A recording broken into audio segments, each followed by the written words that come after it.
سننے والا سن کر، دیکھنے والا دیکھ کر اور سہنے والا سہ کر جب خاموش ہو جائے تو سمجھ لینا کہ اب اس کا معاملہ رب کی عدالت میں پہنچ گیا ہے۔ زمانے کا شکوہ نہ کرو بلکہ خود کو بدلو، کیونکہ پاؤں کو گندگی سے بچانے کا طریقہ جوتا پہننا ہے، نہ کہ سارے شہر میں قلین بچھانا۔ اللہ سے خاموش گفتگو دل کی الجھنیں دور کرتی ہیں۔ جو شخص ان لوگوں کی طرف دیکھتا ہے جن کو اللہ نے اس سے زیادہ نوازا ہے تو وہ حسد کا شکار ہو جاتا ہے، اور جو شخص اپنے سے نیچے والوں کو دیکھتا ہے اللہ کا شکر کرنے والا بن جاتا ہے۔ اگر زندگی ملی ہے تو کچھ کر کے دکھاؤ، اگر وقت خراب ہے تو اسے بدل کر دکھاؤ۔ تمہارا ایک ہی رب ہے، پھر بھی تم اسے یاد نہیں کرتے، لیکن اس کے کتنے بندے ہیں، پھر بھی تم کو وہ نہیں بھولتا۔ وقت، دوست اور رشتے یہ وہ چیزیں ہیں جو ہمیں مفت میں ملتی ہیں، اور ہمیں ان کا احساس تب ہوتا ہے جب یہ ہمارے پاس نہیں ہوتے۔ پاک ہے وہ ذات جو سیاہ رات میں سیاہ چٹان پر سیاہ چیونٹیوں کی حرکت سے بھی واقف ہے۔ بے شک جو شخص ان لوگوں کی طرف دیکھتا ہے جن کو اللہ نے اس سے زیادہ نوازا ہے تو وہ حسد کا شکار ہو جاتا ہے، اور جو شخص اپنے سے نیچے والوں کو دیکھتا ہے اللہ کا شکر کرنے والا بن جاتا ہے۔ جب خالق خود میسر ہے تو پھر مخلوق کے سامنے رونا نہ شکری ہے نہ قدری ہے۔ دیکھنا ایک دن تم آنسو پونچھ کر کہو گے اے اللہ، یہ تو اس سے بہت زیادہ ہے جو میں نے مانگا تھا۔ سخی کبھی مفلس نہیں ہوتا، جو لوگوں میں بانٹتا ہے اللہ تعالیٰ اسے بہت زیادہ دیتا ہے۔ حسن بصری رحمۃ اللہ علیہ فرماتے ہیں، بیٹی کی شادی اس سے کریں جس کے دل میں اللہ کا خوف ہو، کیونکہ ایسا شخص اگر بیوی سے محبت کرے گا تو اسے عزت دے گا، اور اگر نفرت کرے گا تو ظلم نہیں کرے گا۔ جب دعاؤں اور کوششوں سے بھی بات نہ بنے تو فیصلہ اللہ پر چھوڑ دو، اللہ اپنے بندوں کے بارے میں بہترین فیصلہ کرنے والا ہے۔ میں انسان ہوں، نہیں سمجھ سکتا تیری مصلحت، اے مولا تو میرا رب ہے، میری مشکلیں حل کر دے۔ اگر تم اپنے رب پر بہت بھروسہ رکھتے ہو تو یہ بھی جان لو کہ تمہارا رب اس بھروسے کو کبھی ٹوٹنے نہیں دے گا۔ جو اللہ تک لے جائے وہ ٹھوکر سزا نہیں ہوتی۔ بہت تھوڑا سا وقت لگتا ہے عمروں کے ڈھلنے میں، لذتوں کے ختم ہونے میں، لوگوں کی نظروں سے اوجھل ہونے میں، چاہتوں کے ختم ہونے میں بہت تھوڑا سا وقت لگتا ہے۔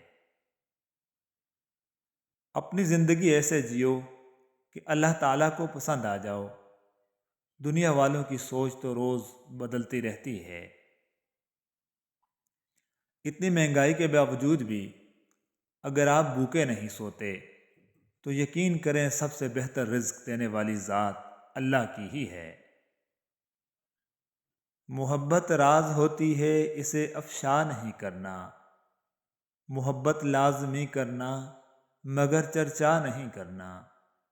محبت جس پہ نازل ہو وہ دل تو خاص ہوتا ہے، اگر مل جائے یہ نعمت اسے ضائع نہیں کرنا۔ محبت کر رہے ہو تم یہ پیش نظر رکھنا، محبت چھن بھی جائے تو اسے رسوا نہیں کرنا۔ محبت راز ہوتی ہے، اسے افشا نہیں کرنا۔ عورت کے لیے دنیا کا سب سے بڑا رزق شادی ہے۔ خوش قسمتی سے اچھا لائف پارٹنر مل جائے تو ٹھیک، ورنہ قبر کی دیواروں تک عورت کمپرومائز ہی کرتی رہتی ہے۔ فطرت سے ہے مجبور دھوکہ نہیں دیتے، ہر بار مگر خلوص مہنگا پڑا مجھے۔ دوست کو ترقی کرتے دیکھو تو کہو یہ میرا دوست ہے، اور جب مصیبت میں دیکھو تو کہو میں اس کا دوست ہوں۔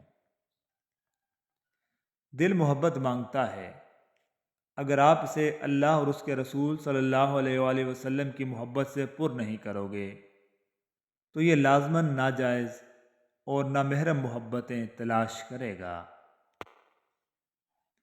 یہ مت دیکھو کہ ہمارے والدین نے ہم پر بہت تھوڑا خرچ کیا، بلکہ یہ سوچو کہ انہوں نے وہ سب کچھ خرچ کیا جو ان کے پاس تھا۔ رزق حلال کی خاطر لباس گندا کرنا ضمیر گندا کرنے سے بہتر ہے۔ مت کھول میرے ماضی کی کتابوں کو، جو میں تھا وہ میں رہا نہیں، جو میں ہوں وہ کسی کو پتہ نہیں۔ بدلا جو وقت گہری رفاقت بدل گئی، سورج ڈھلا تو سائے کی صورت بدل گئی۔ ایک عمر تک میں اس کی ضرورت بنا رہا، پھر یوں ہوا کہ اس کی ضرورت بدل گئی۔ تیری مصروفیات، تیری مجبوریاں سر آنکھوں پر، مگر تیرا یوں بے پرواہ ہو جانا مجھے اچھا نہیں لگتا۔ پھر میرے حصے میں آئے گا سمجھوتا کوئی، آج پھر وہ کہہ رہا تھا سمجھدار ہو تم۔ میں کتنی مشکل سے خود کو اچھا بنا رہا ہوں، یار مجھے محبت بگاڑنے پہ تلی ہوئی ہے۔ مومن کی آنکھوں کو اس سے بڑھ کر ٹھنڈا کرنے والی چیز کوئی اور نہیں کہ وہ اپنی بیوی اور اولاد کو اللہ کی اطاعت کرتا دیکھے۔ جو کوئی اہل جنت کا لباس پہننے کا ارادہ رکھتا ہے، اسے چاہیے کہ وہ دنیا میں حرام لباس سے دور رہے۔ حضرت علی رضی اللہ تعالیٰ عنہ کا فرمان علی شان ہے کہ اگر اللہ نے تمہارے دل میں کچھ ڈالا ہے اور تمہیں دعا مانگنے کی توفیق دی ہے تو یقین رکھو نصیب میں بھی وہی ڈالے گا انشاءاللہ۔ نفرتیں پالنے والے لوگ بہت کمزور ہوتے ہیں، جن میں محبتیں نبھانے کی سکت نہیں ہوتی۔ اپنے آنسو پوچھنے سے خود ہی تسلی دینے سے دل بڑا مضبوط ہونے لگتا ہے، پھر تنہائیاں راس آنے لگتی ہیں اور لوگوں کے رویے تکلیف بھی نہیں دیتے۔ زندگی کا سب سے خوبصورت ترین لمحہ اور حسین ترین احساس اپنی اولاد کو پہلی بار اپنی گود میں اٹھانا۔ اے اللہ پاک سب کو صحت و تندرستی والی اور نیک سیرت فرما بردار اولاد عطا فرما، آمین۔